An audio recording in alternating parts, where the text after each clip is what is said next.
Hello and welcome to Bicycle Touring Talk. This is episode number 9. My name is George Schlacek and I am the one and only. Bicycle Touring Talk is based on my book Destinations Are Fake. It's where I tell you everything I learned about bicycle touring during my very first tour back in 2009-2010. You can order the book on Amazon and the link is in the description. In this episode, I will tell you about how I encountered a hurricane in November of 2009 in Alabama. Now, I was still in Florida, more particularly Pensacola, when I first heard about the approaching storm. It was at the visitor center after having crossed the bridge into the city. Visitors were advised of the approaching storm, but it wasn't an immediate threat. The landfall was expected maybe in a couple of days. So I didn't worry about it very much. I just kind of informed myself about accommodations in Pensacola. I had this idea that maybe I could rent a hotel room or find a campground that was within my budget. And when the visitor center didn't really have anything like that, I decided to explore the city on my own. I spent the afternoon doing that. It was a nice afternoon. The weather was perfect, and Pensacola was interesting to me. I had been there before with the truck, but all I had seen was some industrial park, and now I got to see whatever I wanted, the city itself. So I took it easy much of the afternoon, and then from one of the maps I decided I'm going to go to the Big Lagoon State Park to spend the night. Camping was cheap. It was quite a ride there, and by the time I got close to the park, the daylight was coming to an end, the sun was starting to set, and I thought, oh great, I'm just about there. But then I saw a little bit ahead of me, a car was pulled over, and I had the feeling that, he stopped there, he wants to talk to me. And sure enough, as soon as I came close, the window rolled down, and a man stuck his head out and said, "Hey, you going to that state park?" And I'm like, yeah, I thought I'm going to camp there. And he goes, "Not a good idea. Have you heard there's a storm coming from the Gulf? And, it might be really nasty." It kind of got me hesitant for a bit. But then I decided, well, why don't I just ask the park rangers? They would tell me if there was any concern. They're up to date on this stuff. So once I got there, I asked about it. The park ranger at the gate, he was like, we know there is going to be a storm, but landfall is not expected before sometime late tomorrow. So if you want to camp for the night, you'll be fine. Nothing to worry about." That sounded good enough to me. I paid him the $20-some, and hey, no worries, I had a place to stay. Went to my camping spot. It was right at the shore there. It's a lagoon, but it looks awesome. Pitched my tent, and as soon as I had done that, I was basically, good to crawl into the sleeping bag, and that's what I did. Passed out. Now, the next morning when I woke up, the first thing on my mind was the storm. Opened the tent, and I looked outside, and it really didn't look that bad. Well, it was cloudy and a bit more windy than the previous day. But hey, I started making a campfire and I cooked some stuff. Actually, it was just a warm-up, like a stew kind of thing. Made a really good breakfast. And as I'm sitting there eating that, I noticed the clouds are getting thicker, the wind is getting a bit stronger, and now there's a pickup truck pulling up. A uniformed guy jumps out, park ranger. "Hey guy, sorry to tell you, but the park is under an evacuation order. You're gonna have to pack up and get out of here." Okay. Wasn't really unexpected, so I started taking down my tent, packing everything into my panniers. It didn't take me long, probably the better part of 5 minutes or so. And then I rode toward the park gate. There were lots of RVs now lined up. They were all asking about information where they should go. Everybody's leaving the park. Here I was just waiting my turn to find out where I could go. Finally, some park ranger, a lady, talked to me and she said, well, the nearest shelters are all in Pensacola. There was a choice of 3 different ones or so. Then I explained to her, like, look, I'm on a bicycle and I was in Pensacola yesterday and I was kind of hoping to go the other way, go toward the Alabama border, and do you know if there might be any shelter in that direction where I could just, ride to right now? And she said, well, just give me 5 minutes. Hang tight, okay? And I was almost going to tell her, like, okay, don't worry about it. I could definitely go to Pensacola too, not a big deal. Thought about it, right? What's the difference? But okay, so I did as she said. I waited there and I looked outside. There was still one RV after the other was passing and we're getting directions where to go. It was a bit dramatic now, and it had started raining. The rain was not super heavy, but you knew it wasn't going to stop. I was getting a little worried, because where am I going to go if it's heavy rain on my bike? Then finally the lady called me back to the window again and she says, well, there's a storm shelter in Robertsdale, Alabama. You think you can make it there on your bike? And I'm like, well, how far is this? Oh, just a sec. She checks the map. 32 miles. Like, oh, jeez. I said, no, I think I'm just going to stick with the shelter in Pensacola. How far is that? And again, she says, well, just give me 5 minutes. Now I was getting worried. The rain was getting heavier outside. And I was wondering, does she understand I have to ride in this? Anyways, patience, right? Be patient, George. I sat down and waited. And then after 5 minutes or so, she came out of her office with her coat on and said, hey, let's go. And I'm like, what do you mean, let's go? She goes, well, we're going to Robertsdale. And sure enough, she takes me outside to her little Ranger pickup truck, helps me get the bike onto the back of the truck, and here we are, driving away from the park in the rain. It was about a 45-minute ride. The lady told me everything about working in the park, about how bad the storm was going to be and how bad it had already been in the Caribbean. It had done damage. It was now called Hurricane Ida, a named storm. We were driving in heavy rain. I was so grateful for her because I would have been stuck in that, riding in the rain. Well, the storm was expected to make landfall later that day, and they couldn't really tell where. It was going to be anywhere between Panama City, where I had been just a few days before, and New Orleans.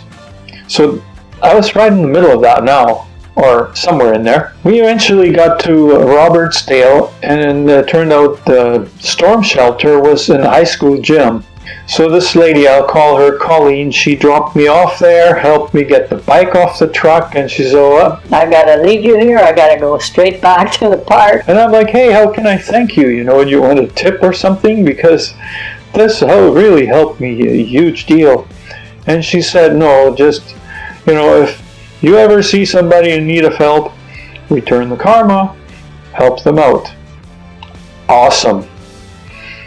What a deal. Well, I went through the double doors with my bike into the storm shelter, and there was a desk set up with a bunch of volunteers. The lady took all my information. She took my ID card, wrote my name down and everything. And yeah, what brought you here? So I explained to her I'm on the bicycle tour, and by the way, my bike's right there. You think there's a place for it here? Of course. So another volunteer showed me the storage room where, yes, this one stays locked. You don't have to worry about it, just take the stuff you need. Well, follow me, make yourself at home. I was assigned a cot in a huge gymnasium. There were hardly any people there at that point.